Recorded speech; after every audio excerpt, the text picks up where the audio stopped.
Do you want to know how the top calisthenics guys do all these crazy badass moves?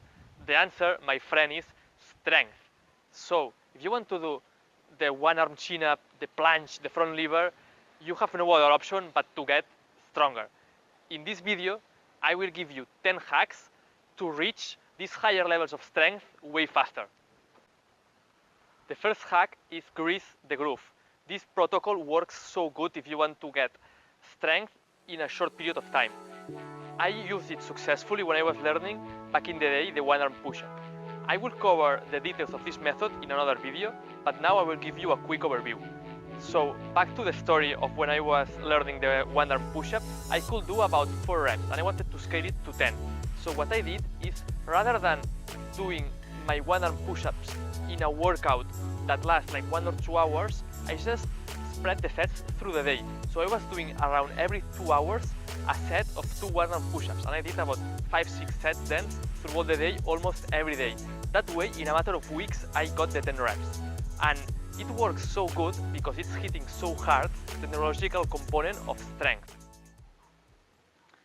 The second hack is to add extra weight. It's so easy in calisthenics to just do some strange variation of a complicated exercise. And that way, in my experience, has always been harder to gain strength. There's nothing better or easier and more simple than just picking one of the basic exercises and adding extra weight. For pull-ups and dips, I recommend to use a dip belt. That's for me the most convenient thing. But I know that for push-ups and rows, it can be more complicated with a dip belt. So what works pretty good for this case is to just use a weight vest, or if you don't have that, you can be more creative and just use a heavy backpack.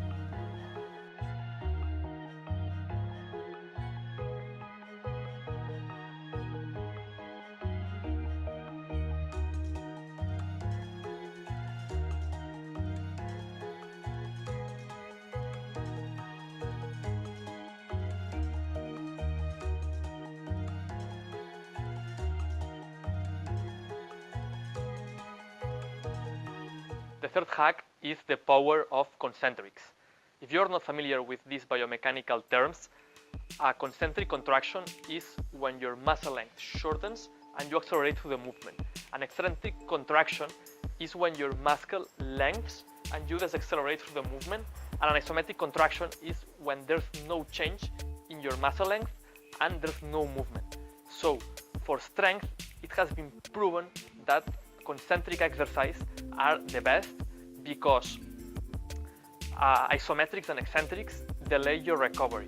You know, they tax so much the nervous system and they produce more lactic acid that you have to rest longer. So make sure that your routines have plenty of concentrics and not that much eccentrics and isometrics. The fourth hack is free gains. And this concept says that rather than choosing a random goal, it's way better to just pick a goal with lots of carryover so that you automatically set yourself to win. Let me put you an example. Imagine that you choose as a goal the planche, and then you start following all the progressions from like the tuck planche or the frog pose until the full planche. All this static exercise will only like get you stronger specifically for the planche. And on the other hand, if your goal was to just get stronger in weighted push-ups, you will, on the one hand, get stronger in like weighted push-ups, of course, but also you will be getting stronger for the planche and a lot of other pushing movements like the handstand, dips, even elbow levers, you know, so you will be having a lot more overall gains. The fifth hack is locking out your elbows.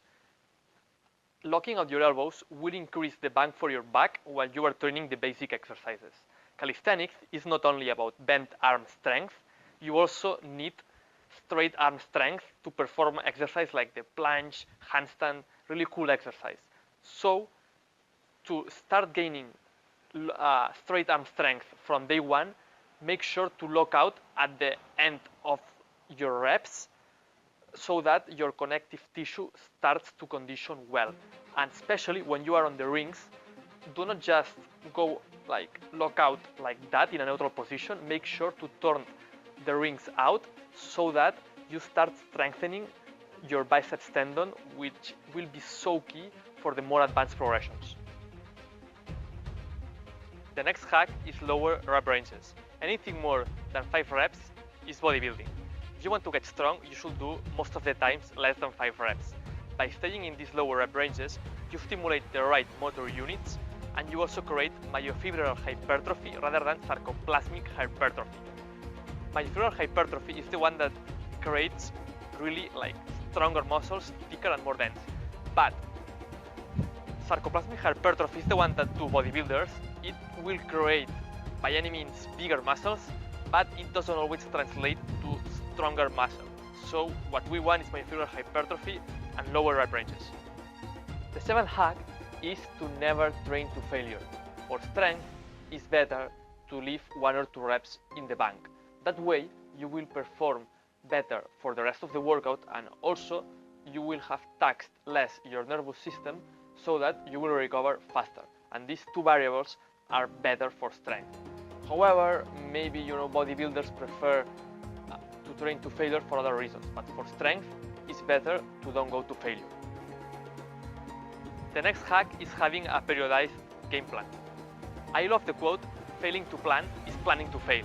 And this applies so good when you are in the intermediate stage or the end of the intermediate stage and reaching the higher levels of strength. So this means that you will, at this stage, you will have to start planning beforehand your workouts and know how many sets, reps, and intensity are you gonna do in each of these workouts beforehand.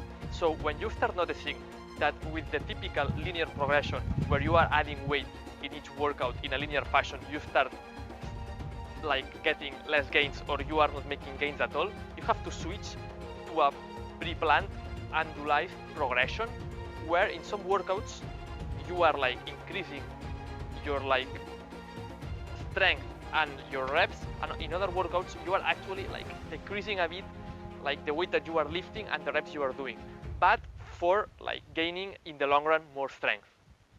The next hack is to bulk smart. In calisthenics, it's not like powerlifting that always the bigger guy with more muscle wins. Calisthenics wins the guy who is stronger and has less body weight for their current level of strength. So you still have to build muscle because strength, on the one hand, is a neurological component, but on the other hand, it's a muscular component that you need myofibrillar hypertrophy.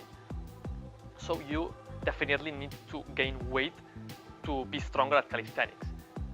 But you have to have in mind that each extra pound of muscle that you add to your frame counts, and sometimes it can count in a bad way. I'm not saying that you don't need to train your legs, but be smart about it.